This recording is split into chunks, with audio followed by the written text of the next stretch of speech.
নমস্কার। আজ 29 September, world heart day.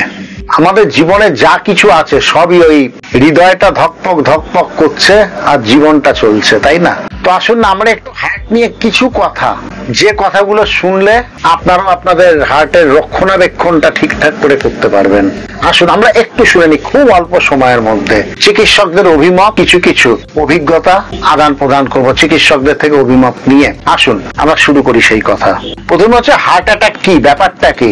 Heart attack হচ্ছে আমার রক্ত সরবরাহটা হঠাৎ বন্ধ হয়ে গেলেই আমার হার্ট অ্যাটাক হবে। আচ্ছা আপনি ধরুন আপনার ওই পাইপ লাইন, জল আসছে, পাইপ লাইনের যদি খুব একটা মাটির একটা লেয়ার পড়ে যায় পাইপ লাইনের ভেতরে, তাহলে জলের প্রবাহটা কমে যাবে, আস্তে আস্তে বন্ধ হয়ে যেতে পারে জলের প্রবাহ, অর্থাৎ যদি ওর ভেতরে পড়ে। একইভাবে আমাদের যে রক্ত সরবরাহ করা যে ধমনী, দূষিত রক্ত বা শুদ্ধ রক্ত, শিরা, তো তার মধ্যে যদি আমাদের হাই কোলেস্ট্রল বা ট্রাইগ্লিসারাইডের একটা আস্তরণ পড়ে, কোনো কিছু নিকোটিন অর্থাৎ এই যে তামাক সেবন, তামাকের আস্তরণ পড়লো, তাহলে ভেতরে যদি কোনো কিছু বা আনস্যাচুরেটেড ফ্যাট তার যদি পড়লো, তাহলে ওই রক্ত সরবরাহটা ব্যাহত হবে। তাহলে আমাদের কাজটা কি? আমাদের কাজ হচ্ছে যে শিরা, ধমনী, এগুলোকে আমি কতটা পরিশুদ্ধ রাখতে পারবো। এবার আপনি পরিশুদ্ধ, এটা তো কোনো ড্রেনেজ সিস্টেম নেই যে ড্রেনেজ কিছু দিয়ে ওটাকে পরিশুদ্ধ রাখবে।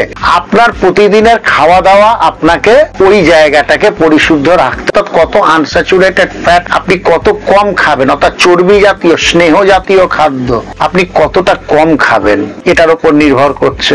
আচ্ছা আপনার যদি ট্রাইগ্লিসারাইড বাড়ে, ওই একই ব্যাপার, স্নেহ জাতীয় খাদ্য আপনাকে অনেকই কম পরিমাণে খেতে হবে। তাহলে এক কথায় আমাদের হচ্ছে ওভার ফ্যাট, তারপরে খুব পাকা মাছ, হাই প্রোটিন, এগুলোকে একটা বয়সের সাথে সাথে অ্যাভয়েড করাটা ভালো। চর্বি প্রচুর চর্বি আলা মাংস, রেড মিট, তো আমার ওই রক্ত সরবরাহে যা ধমনী, শিরা আছে সেগুলোকে যতটা পরিষ্কার রাখা যায়, আর এটা পরিষ্কার রাখতে গেলে আপনার খাদ্যাভ্যাস সঠিক করতে হবে, আর রক্ত সরবরাহ যাতে বন্ধ না হয়, রক্ত সরবরাহ যাতে থেকে যায় তার ব্যবস্থা করতে হবে বিভিন্ন ডায়েটিং এর মধ্যে দিয়ে। এবার আমাদের হার্ট অ্যাটাক নানা ভাবে হচ্ছে, কি হচ্ছে। আচ্ছা হার্ট অ্যাটাকটা আপনি বুঝবেন কি করে বলুন তো? যে হার্ট অ্যাটাক হয়েছে, বুকের বাঁ দিকে ব্যথা, আমরা জানি ব্যথাটা না একদম হাত দিয়ে নামতে নামতে বুড়ো আঙুল অব্দি ব্যথাটা নামবে। আমরা অনেকেই গ্যাসের ব্যথা আর হার্ট অ্যাটাকের ব্যথা এই দুটোকে পার্থক্য করতে পারি না। অনেক ক্ষেত্রে হার্ট অ্যাটাকের ব্যথাকে আমরা গ্যাসের ব্যথা ভেবে ছেড়ে দিই, আবার অনেক ক্ষেত্রে গ্যাসের ব্যথাটাকে আবার হার্ট অ্যাটাকের ব্যথা ভাবি। সুতরাং হার্ট অ্যাটাকের ব্যথা মানেই বাঁদিক দিয়ে চিকিৎসকদের যে অভিমত, নামবে বুড়ো আঙুল অব্দি, চোয়াল, মাড়ি, এগুলোকে একদম টেনে ধরবে। এটাই হচ্ছে শতকরা 80% ক্ষেত্রে এটাই ঘটবে। কিন্তু যারা হাই ডায়াবেটিক বা যারা হাইপার টেনশন অর্থাৎ হাই প্রেশার, তাদের ক্ষেত্রে কিন্তু এরকম ইন্ডিকেশন নাও দেখা যেতে পারে, কোনো ইন্ডিকেশন ছাড়াই তার হার্ট অ্যাটাক হয়ে যেতে পারে। মায়োকার্ডিয়াল ইনফার্কশন, সংক্ষেপে বললাম, আমাদের কিন্তু শিরা ধমনীকে পরিষ্কার রাখতে হবে। তার জন্য খাদ্যাভ্যাস, বারবার বলা হচ্ছে স্নেহ জাতীয় খাদ্য যতটা আমরা কম খেতে পারি। এবার তারপরও তো আমাদের কিছু করার নেই, অনেক ক্ষেত্রে তো হার্ট অ্যাটাক হয়ে যায়। কারণ তারপরে খাদ্যাভ্যাস কি? হার্ট অ্যাটাকের পরের খাদ্যাভ্যাস যত শাক সবজি, সামুদ্রিক মাছ, ওই দুধ, ডাবল টিউনিং দুধ, সয়াবিন, ছোলা, মটর, এগুলো খেতে হবে পরিমাণ মতো। সুগার না থাকলে আপনার পরিমাণ মতো ভাত, যেগুলো যা আছে নিশ্চয়ই খেতে পারেন। আর কি খেতে পারেন না?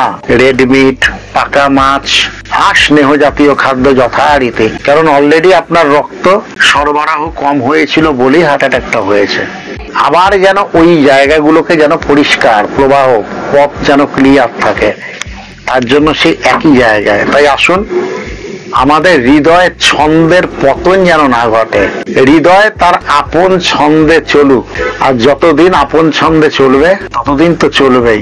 আমার আপনার সবার হৃদয় না কোথাও বাঁধা, আমার হৃদয়ে তোমার আপন হাতের জল ছোঁয়ায়, দোলাও দোলাও দোলাও আমার হৃদয়। তো হৃদয় দুলবে, সব করবে যদি হৃদয়টা দেহের মধ্যে ঠিকঠাক করে অবস্থান করে, তবেই হৃদয় সবকিছু হবে। আসুন সেই হৃদয়টাকে একদম ঠিকঠাক রাখবার চেষ্টা করি, যতটা আমরা একটা নিরাপত্তা বেষ্টনীর মধ্যে হৃদয়টাকে রাখতে পারি। নমস্কার।